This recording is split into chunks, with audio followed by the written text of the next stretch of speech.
সবাই বলবে আল্লাহকে ভয় করি, অথচ এখানে যারা নামাজ পড়ে না তারাও বলে আল্লাহকে ভয় করি, যারা সুদের টাকায় ব্যবসা করে তারাও বলে আল্লাহকে ভয় করি।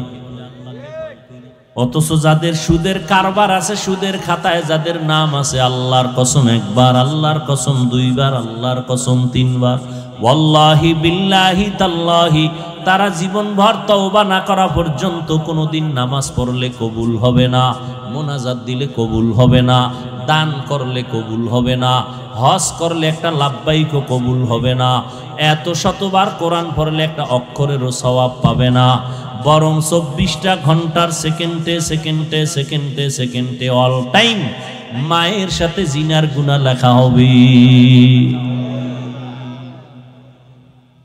আল্লাহ দুই দল মানুষের সাথে যুদ্ধ করার ঘোষণা দিয়েছেন। আমার আল্লাহ নিজে বলে আমি যুদ্ধ করব, রেডি হবে ঈমান। আল্লাহ নিজে যুদ্ধ করবেন দুই দলের সাথে, এটা খুশির কথা। এক দলের কথা কোরআনে ডাইরেক্ট, আর এক দলের কথা বুখারী শরীফে। কোরআনে যেই দলের কথা আল্লাহ বলছেন, ইয়া আইয়ুহাল্লাযীনা আমানুত্তাকুল্লাহ ওয়া যারু মা বাকিয়া মিনার রিবা ইন কুনতুম মুমিনিন।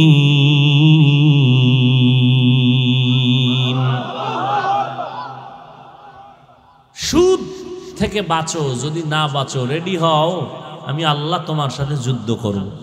আর এক দলের কথা আছে বুখারী শরীফে, যারা ওলিয়া উলিয়া মানে না, আল্লাহ কয় রেডি থাক, আমি আল্লাহ তোর সাথে যুদ্ধ করব। আমাদের সমাজে অনেক আছে ওলিয়া উলিয়া মানে না। আমি বলি এরা কোরআন শরীফও মানে না, বুখারী শরীফও মানে না, তাহলে এরা হক না ভণ্ড?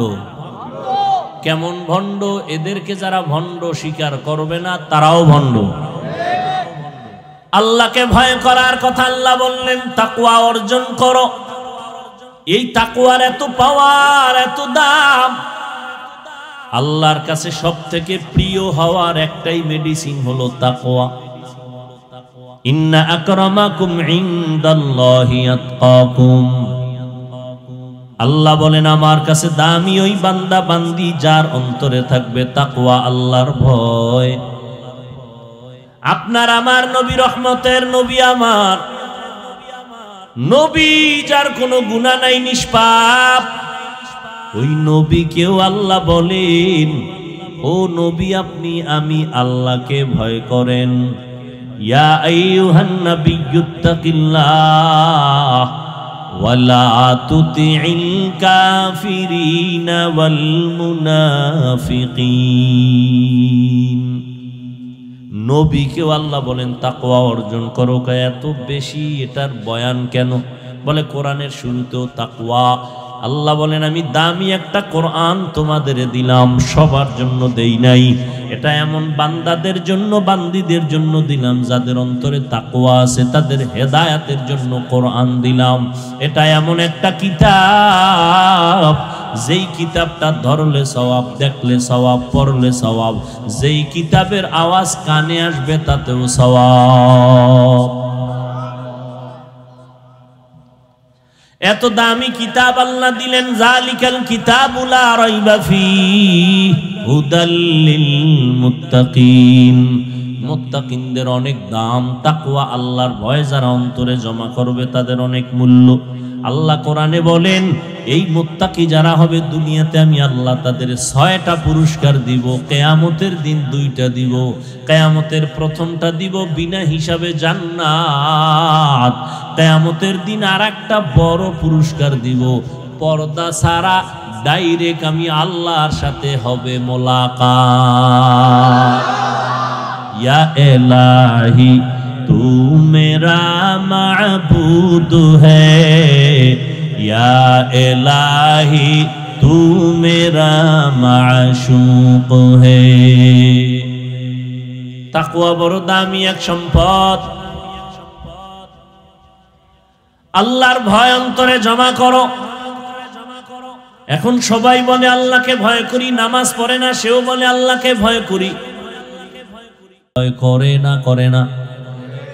প্রমাণ, সন্তান মা বাবার সামনে কখনো অন্যায় করে না।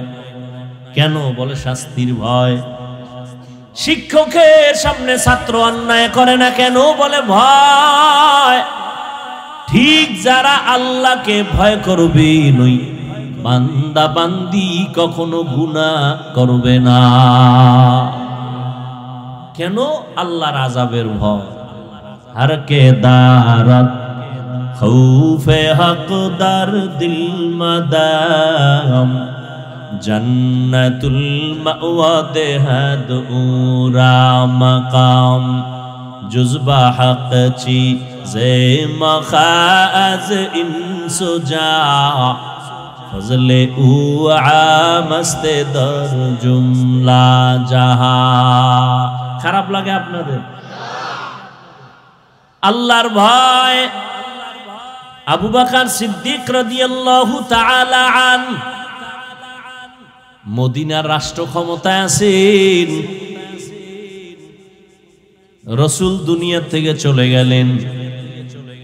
আবু বকর সিদ্দিক রাদিয়াল্লাহু তাআলা আনহু অর্থ মন্ত্রণালয় থেকে তার মাসের বেতন নিয়ে সংসার চালান। খেয়াল করেননি? তাকওয়া। একদিন স্ত্রী আবু বকর সিদ্দিক রাদিয়াল্লাহু আনহুর স্ত্রী বলে, আমার মিষ্টি খাইতে মনে চায়। কার কাছে কয়? স্বামীকে। আবু বকর রাষ্ট্রের পুরা ক্ষমতা যার হাতে, সেই সময় কয়। আবু বকর কি কয় জানেননি? ও বিবি, মিষ্টি খাওয়ানোর মতো টাকা আমার হাতে নাই। রাষ্ট্র ক্ষমতা হাতে, স্ত্রী চাইছে, অন্য কেউ চায় নাই। জীবনের আসল তার কাছে বলে মিষ্টি খাওয়ানোর টাকা নাই। স্ত্রীও এত মিষ্টির পাগল না, সেও তো বড় দামি বান্দি, সেও তাকওয়ার একটু পরীক্ষাই নিতেছেন। কিছুদিন পরে মাস 2-4 চলে গেল। একদিন আবার কয়, স্বামী আমার খলিফাতুল মুসলিমিন, নেন কিছু টাকা, এই টাকা দিয়ে আমাকে মিষ্টি এনে দেন। দেখেন আবু বকর সিদ্দিক রাদিয়াল্লাহু আনহু তাকওয়া কি জিনিস। বলে, এই টাকা কই পাইলা বিবি? আপনি জিগাইতেননি? বলো না, কারো দিও ভাই ভাই, চুরি করে আনছে না কারো সাথে বন্ধুত্ব করে আনছে, আল্লাহু আলাম। আবু বকর জিজ্ঞাসা করলেন, ও বিবি, এই টাকা কই পাইলা? বিবি সাহেবা বললেন, খলিফাতুল মুসলিমিন, আপনি রাষ্ট্র ক্ষমতায় আছেন, অর্থ মন্ত্রণালয় থেকে যে বেতন পান ওখান থেকে কিছু কিছু টাকা জমাইয়া আমি হাতে দিলাম। দেখেন এবার আরো কঠিন কথা বলতেছেন আবু বকর। ও বিবি, তাহলে বুঝা গেল আমি যে মাসে মাসে বেতন পাই, ওই বেতনের থেকে যে টাকাটা তুমি আলাদা করেছো, বুঝা গেল এই টাকা আমার সংসারে লাগে না। সংসারে? তাহলে আগামী মাস থেকে আমি টাকা বেতন থেকে কমায়া নিব। ছোট ভাই বিয়া করে ফেলছে, বড় ভাই করে না, এরকম নাই? বড় ভাই করে না, সেট মেট নাই। ছোট ভাই একদিন কা, কিও তুমি কি মইরেই যাবা এরম? বড় ভাই বিয়া করবা না? এই পর্দার আড়ালের আম্মা জানেরা ভালো করে শুনেন, আল্লাহর ভয় তাকওয়া কি জিনিস ভালো করে বুঝেন।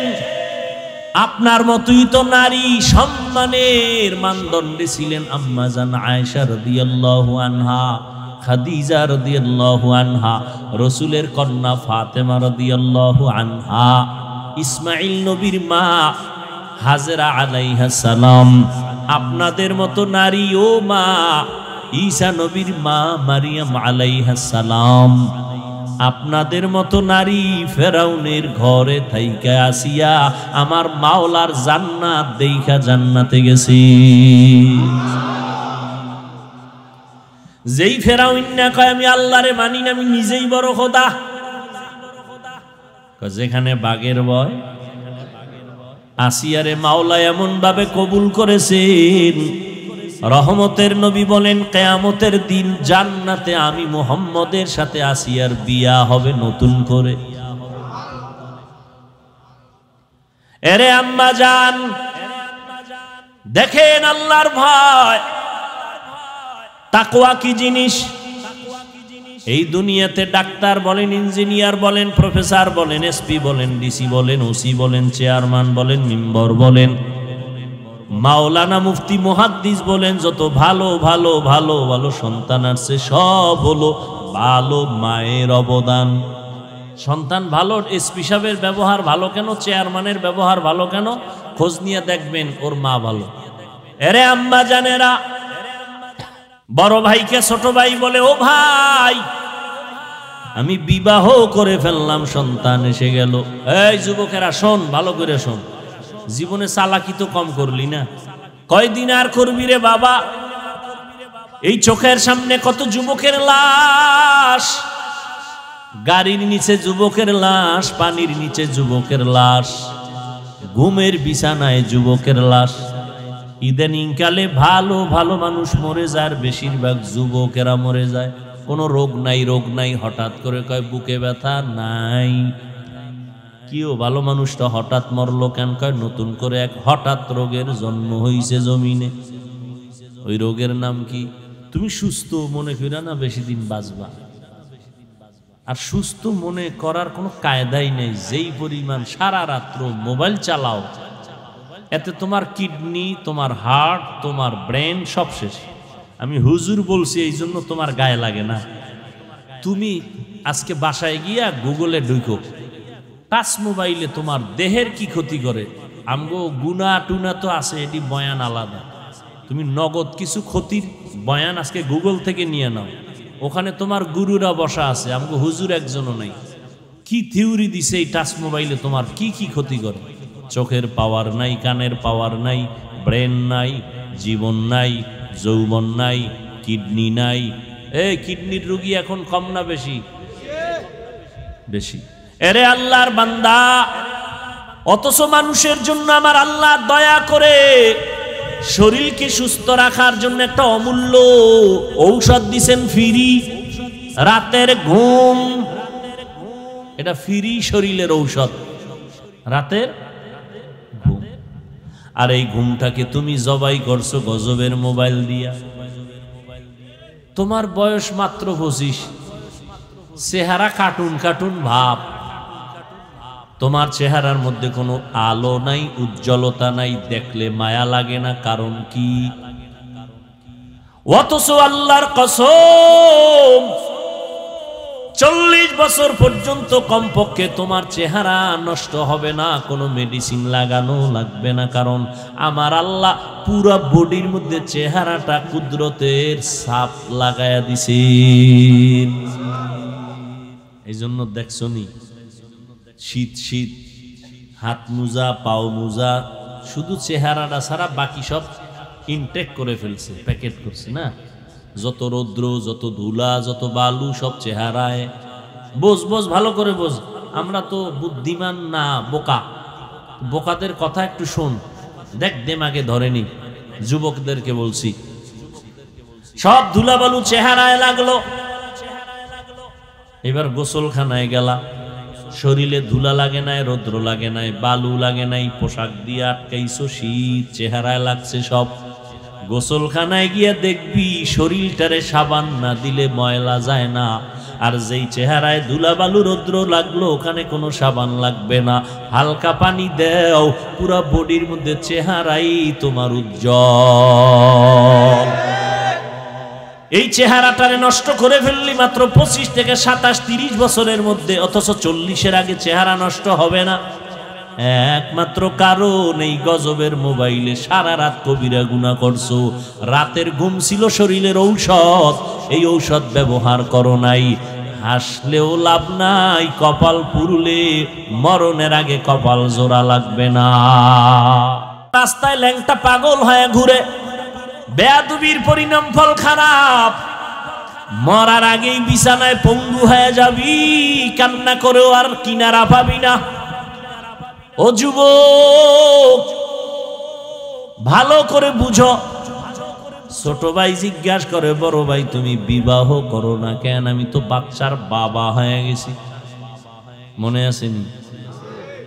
বড় ভাই বলে, ছোট ভাই তোরে বলি কি লাভ কি? তবে শোন মনের দুঃখ, আমি বিবাহ করব মনের মতো মাইয়া পাই না। মনের মতো বলে কেন, তুমি রমনা পার্কে অভাব আছে?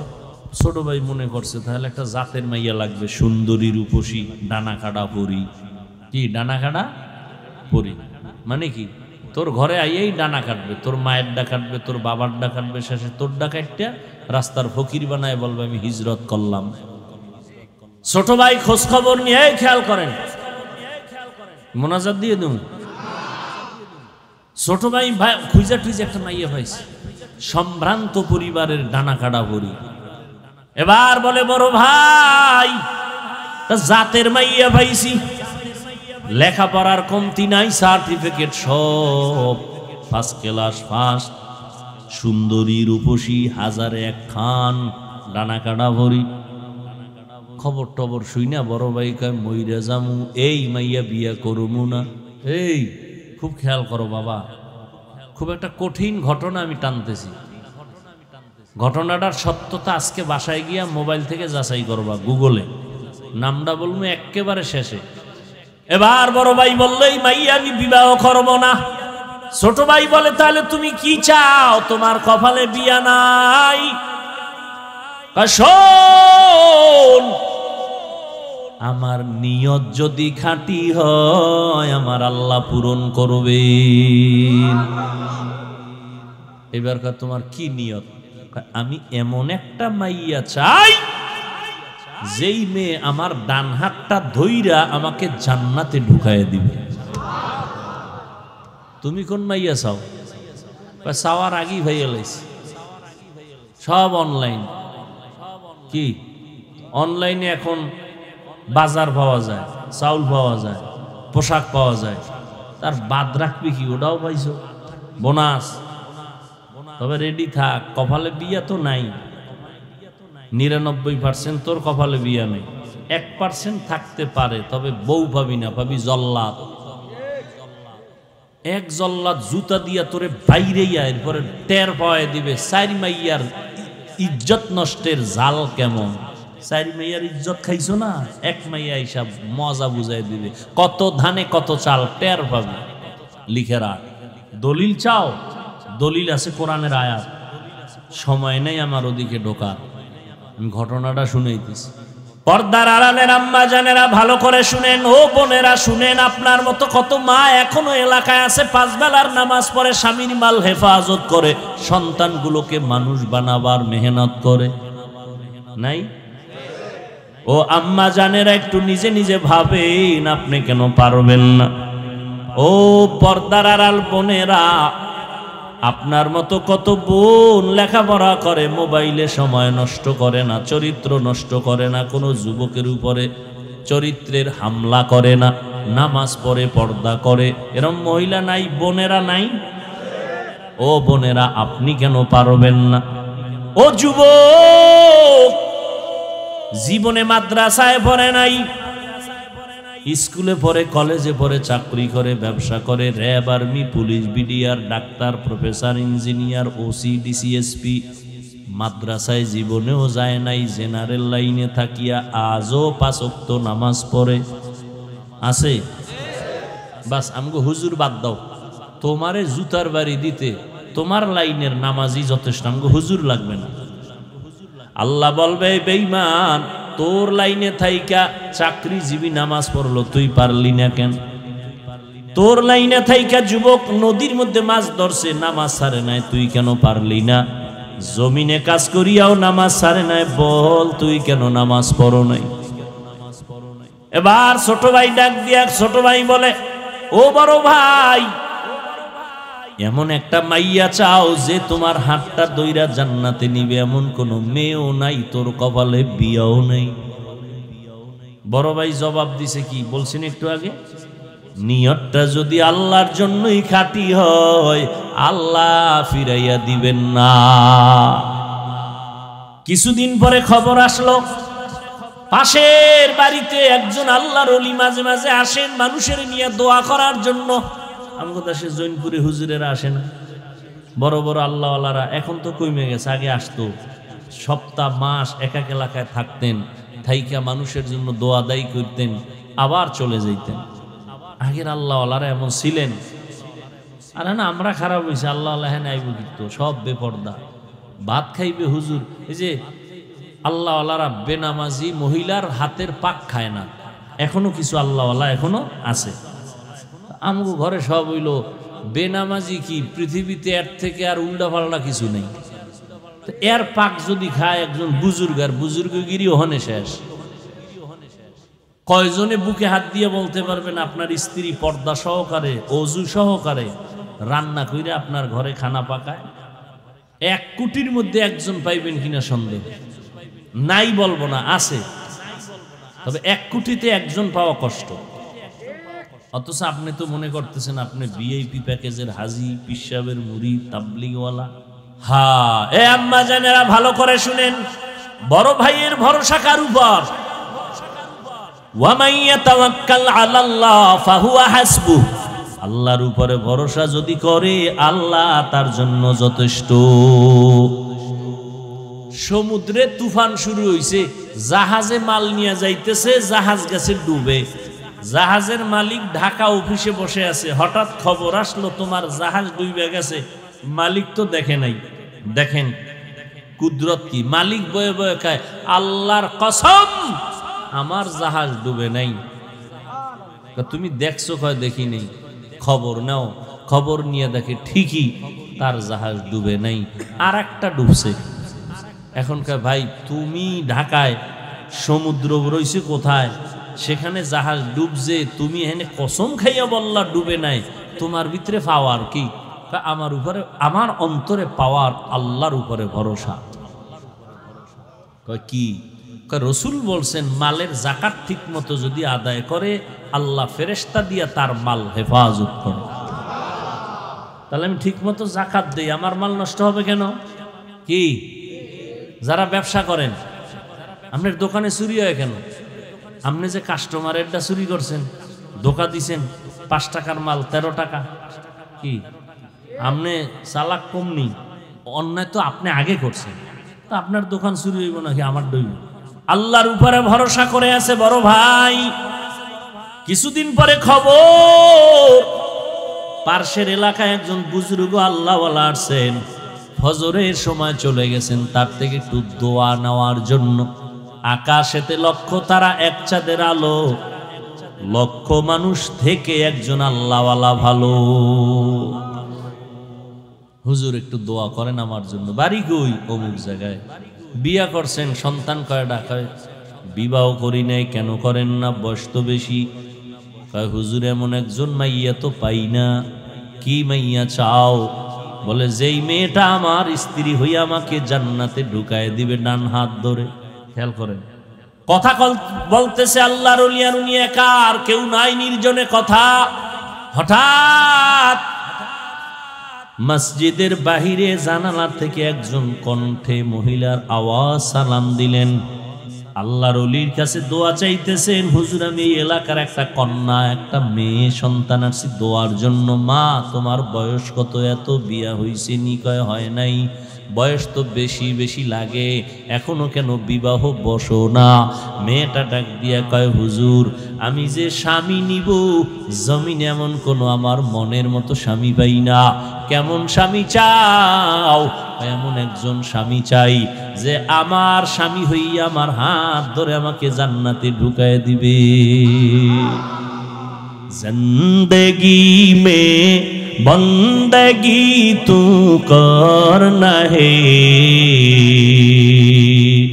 जिंदगी में बंदगी तू करना है, जिंदगी बे बंदगी शर्मिंदा है, जिंदगी बे बंदगी शर्मिंदा है। दुनिया में हो दुनिया का तलबगार ना हो, बाजार से गुजर हो खरीदार ना हो। ये दुनिया एक मिसल कागज फूल है, ये दुनिया एक मिसले कागज फूल है, जिंदगी में बंदगी तू करना है, जिंदगी में बंदगी तू करना है, जिंदगी बे बंदगी शर्मिंदा है, जिंदगी बे बंदगी शर्मिंदा है। আল্লাহর বান্দা যুবক নিয়ত করলো এমন মাইয়া বিয়া করবে যেই মাইয়াটা বউ হইয়া তারে জান্নাতে ঢুকাবে। ও যুবক, তুমি কি নিয়ত করছো? যে আমি যাই করি না করি আমার বউ আমারে জাহান্নামে নিয়ে যাবে। ও আল্লাহর বান্দা, অন্তরকে তৈরি করো, আল্লাহর ভয় অন্তরে জমা করো, আল্লাহর ভয়। ও পর্দার আড়ালের বোনেরা, এমন একটা স্বামী চাইও যেই স্বামীর দ্বারা তোমার জীবনটা ফুলের বাগান হবে, বিনা হিসাবে জান্নাত পেয়ে যাবে। ও পর্দার আড়ালের বোনেরা, জান্নাতি বাগান সাজাইতে হলে হুজুর লাগবে না, মাওলানা হওয়া লাগবে না, গুনাহমুক্ত একজন আদর্শবান চরিত্রের যুবক লাগবে। চরিত্রবান আদর্শওয়ালা একটা যুবক দরকার, মাওলানা হওয়া দরকার না। আদর্শ সুন্দর হওয়ার জন্য মাওলানা হওয়া লাগে না, হুজুর হওয়া লাগে না। ওই মেয়েটা ডাক দিয়ে কয়, বুজুর্গ ওলিয়ে কামেল, আমি এমন একজন স্বামী চাই যে আমার হাত ধরে আমাকে জান্নাতের ময়দানে নিয়ে যাবে। এখন হুজুরের পাশে ওই আল্লাহর বান্দা বসা না, হুজুর বলে, ও আল্লাহর বান্দা, তুমি পাও না তো এই মেয়েটারে বিয়া করো মানে। হুজুর বললেন, ও মা, তুমি বিবাহ বসবানি এই বান্দার কাছে। আমি গরিব, বলে গরিব লাগবে না, আসলে আদর্শ দরকার। হুজুর মধ্যস্থা হইয়া বিবাহের বন্ধন করে দিলেন। এবার দুইজন মিলে দাম্পত্য জীবন শুরু করলেন। সময় মতো নামাজ পড়েন আর আল্লাহর কাছে কাঁদেন, হে আল্লাহ, আমাদের দুইজনার মোহব্বতে এমন একটা সন্তান ছেলে দাও যেই ছেলের দ্বারা গোটা দুনিয়ার অন্ধকার আলোকিত হয়ে যাবে। মাও দোয়া করে, স্বামীও দোয়া করে, বাবাও দোয়া করে, দুজন মিলে নামাজ পড়ে দোয়া করে। তাদের দোয়ার কারণে আমার আল্লাহ বলেন, আমার কাছে চাইতে দেরি, আমি দিতে দেরি করব না। স্বামীও চায়, স্ত্রীও চায় নেককার সন্তান। আল্লাহ ঠিকই দোয়া কবুল কইরা তাদের একটা নেককার সন্তান দান করলেন। লালন পালন করিয়া মদিনার আদর্শওয়ালা বানায় দিলেন। এই ছেলেটা বড় হইয়া ওই বাইতুল মুকাদ্দাস, প্রথম কিবলা যে ইহুদি ইসরায়েলেরা দখল করে আমার ফিলিস্তিনিদের উপরে হামলা চালায়, ওই সন্তান মা বাবার দোয়া পাইয়া প্রথম হাতটা বাড়াইয়া ওই বেঈমানের হাত থেকে প্রথম কিবলাটারে স্বাধীন করলেন, সিরিয়ার জমিনটারে স্বাধীন করলেন। ওই যুবকের নাম গুগলে সার্চ দিয়ে আজকে দেখবা, ওই বান্দার ইতিহাস জানে না এমন কোনো শিক্ষিত মানুষ নাই। ওই বান্দা স্বর্ণের মানুষ, আল্লাহর ওলি, একজন জগৎ বিখ্যাত বুজুর্গ, ওলিয়ে কামেল সুলতান সালাউদ্দিন আইয়ুবী রহমাতুল্লাহি আলাইহি। এতক্ষণ যেই যুবক যুবতীর ঘটনা শুনাইলাম, ওই মা বাবা হলো সুলতান সালাউদ্দিন আইয়ুবীর মা বাবা। মা বাবা কেমন তো বুঝাইলাম, তার গর্বে সুলতান সালাউদ্দিন আইয়ুবী। যাও গুগলে আজকে সার্চ দিয়ে দেখবা সালাউদ্দিন আইয়ুবীর ইতিহাস কি, খুঁজো কেমন মা বাবার সন্তান আর তুমি কেমন সন্তান। তোমার দ্বারা সমাজ আলোকিত হবে দূরের কথা, তোমার কারণে বহু সন্তানের আদর্শ নষ্ট হয়ে যাচ্ছে, খবর নাই। তুমি নিজেও ধ্বংস হয়েছো, এলাকার আরো কিছু যুবকদের তুমি ধ্বংসের পথে দাওয়াত দিতেছো। আসো নামাজ এত তাড়াতাড়ি লাগবে না, একটু নেশা পান করো, চলো ঘুরতে যাই, ঘুরতে যাই, ঘুরতে ঘুরতে পুইরা মরো। এখনো সময় আছে, তওবা করে নাও, আল্লাহর কাছে তওবা করো। হে মালিক, আমার মতো তোমার মতো যুবক যদি জেনারেল লাইনে থাইকা নামাজ পড়ে, আমি কেন পারবো না? মনে মনে আল্লাহকে বলো, আল্লাহ জীবনে গুনাহ করে জীবন কাটাইলাম, নামাজ ছাড়লাম, বেপরদায় চললাম, মা বাবারে কত কষ্ট দিলাম, ওলামায়ে কেরামের বিরোধিতা করলাম, কত মুরব্বির সাথে বেয়াদবি করলাম, শিক্ষকের সাথে বেয়াদবি করলাম, আজকে জীবনটা মনে হয় নষ্ট করে ফেলেছি, শয়তানের ধোকায় পড়ে গুনাহ করেছি। আজকে তোমার দরজায় আসছি ফিরিয়া, আর গুনাহ নিয়ে বাসায় যাব না, পিছনের গুনাহ থেকে তওবা করে নিলাম। ও যুবকেরা, ও বৃদ্ধ বাবাজিরা, মা বোনেরা, তওবার নিয়ত করো।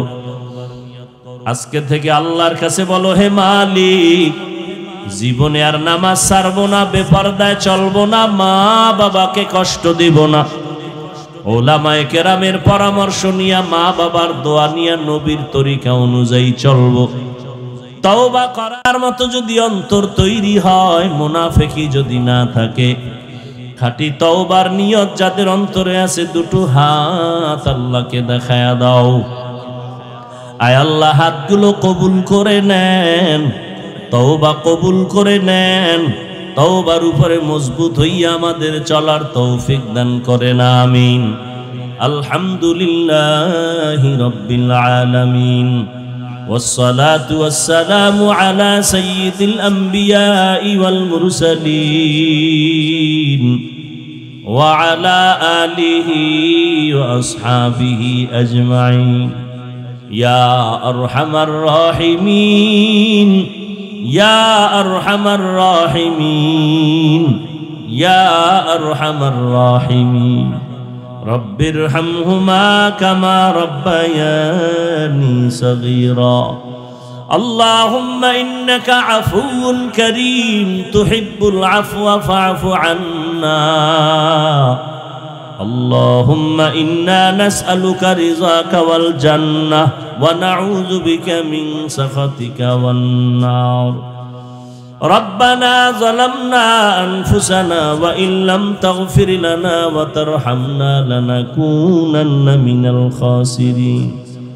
ربنا آتنا في الدنيا حسنة وفي الآخرة حسنة وقنا عذاب النار ও দয়ার মালিক, কুদরতের নজর দিয়া তাকায় দেখেন, গভীর রাতে আপনার গোলামরা আপনার দরওয়াজায় হাজির হয়েছে। কত উলামায়ে কেরাম, কত মুরব্বী হাজী সাহেব, কত ব্যবসায়ী, চাকরিজীবী, পর্দার আড়ালে মা বোনেরা, কত যুবকেরা, ছাত্র ভাইরা, গুনার বোঝা মাথায় নিয়ে হাত তুলেছি, তওবার নিয়ত করেছি, আর গুনাহ করব না।